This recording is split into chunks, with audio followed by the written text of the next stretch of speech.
ప్రపంచంలో పసిడి ఉత్పత్తి చేస్తున్న దేశాల్లో టాప్ 6లో ఉన్న ఆఫ్రికా దేశం ఘనాలో అక్రమ బంగారం తవ్వకం ఆందోళన కలిగిస్తోంది. నిరుద్యోగం, దేశ ఆర్థిక వ్యవస్థ బలహీనపడిన కారణంగా వేలాది మంది అక్రమ బంగారు గనుల తవ్వకం వైపు మొగ్గు చూపుతున్నారు. దీని కారణంగా నదులు, జలాశయాలు కలుషితమవుతున్నాయి. ప్రజలకు, వన్యప్రాణాలకు తీవ్ర నష్టం కలుగుతోంది. పశ్చిమాఫ్రికా దేశం ఘనాలో అక్రమ బంగారు గనుల తవ్వకం వేగంగా విస్తరిస్తోంది. ప్రపంచంలోని అగ్రగామి బంగారు ఉత్పత్తిదారులలో ఘనా ఒకటి.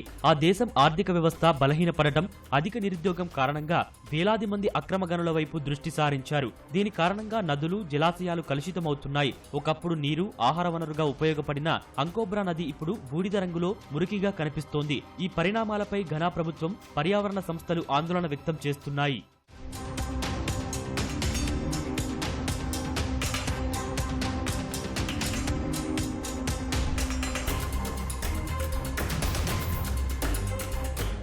తమ జీవనోపాధి సహా వన్యప్రాణులపై కాలుష్యం తీవ్ర ప్రభావం చూపుతోందని మత్స్యకారుడు బెంజమిన్ యాంకీ ఆవేదన వ్యక్తం చేశాడు. అక్రమ బంగారు గనుల తవ్వకాల కారణంగా నదిలో భారీ ఎత్తున సైనైడ్, మెర్క్యూరీ చేరి కలుషితమవుతోంది.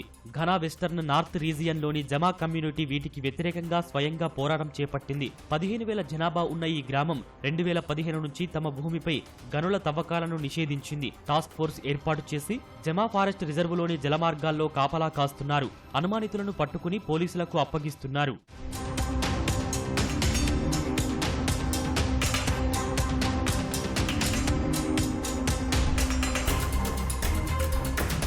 యువతలో 39% నిరుద్యోగులుగా ఉండటం, వ్యవసాయ ఆదాయం తగ్గటంతో అక్రమ గనులే ఏకైక ఆర్థిక మార్గంగా కొందరు భావిస్తున్నారు. 2024 జనవరి నాటికి ఘనాలో 288 ఫారెస్ట్ రిజర్వుల్లో 44 చోట్ల అక్రమ బంగారం గనులు ఉన్నట్టు డేటా చెబుతోంది. గత 5 ఏళ్లలో బంగారం స్మగ్లింగ్ తో ఘనాకు $11 బిలియన్ నష్టం వాటిల్లింది.